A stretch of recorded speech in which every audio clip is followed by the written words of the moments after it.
চতুর মানুষ কখনো ভালোবাসে না, ভালোবাসতে পারেও না। কাউকে ভালোবাসতে গেলে আগে বোকা হতে হয়, পানির মতো সরল হতে হয়। চতুরতা দিয়ে মানুষকে বোকা বানানো যায় ঠিকই, মানুষকে ঠকানোও যায়, তবে ভালোবাসা যায় না।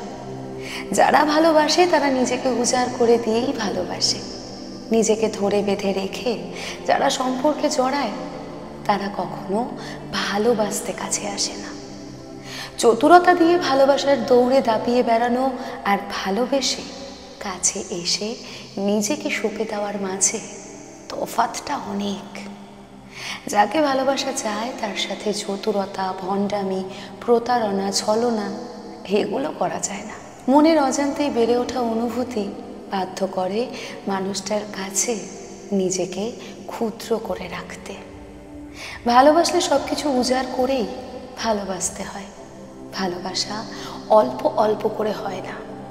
আপনি যাকে ভালোবাসেন সে দেখতে যেমনই হোক তা নিয়ে আপনার মধ্যে কোনো অনুশোচনা কিংবা আফসোস থাকে না। এমনকি মানুষটা যদি আপনাকে কষ্টও দেয় তবুও আপনি তাকে ভালোবাসা থেকে নিজেকে থামাতে পারবেন না। কেননা ভালোবাসা মানুষকে বোকা হতে বাধ্য করে। চতুরতা দিয়ে সম্পর্ক কিংবা ভালোবাসা কোনোটাই হয় না। যা হয় তা ভালোবাসা নয়, চতুরতা দিয়ে হয় বিজনেস, যেখানে লাভ ক্ষতির হিসেব কষা হয়। ভালোবাসা থেকেই অধিকার বোধের জন্ম। যাকে ভালোবাসেন এবং যে আপনাকে ভালোবাসে দুজনের প্রতি অধিকার থাকে, আর সেই অধিকার বোধ থেকেই মানুষ নিজেকে উজাড় করে দেয়। সম্পর্ক ভেঙে গেলেও সেই ভালোবাসা থেকে যায় আমৃত্যু পর্যন্ত।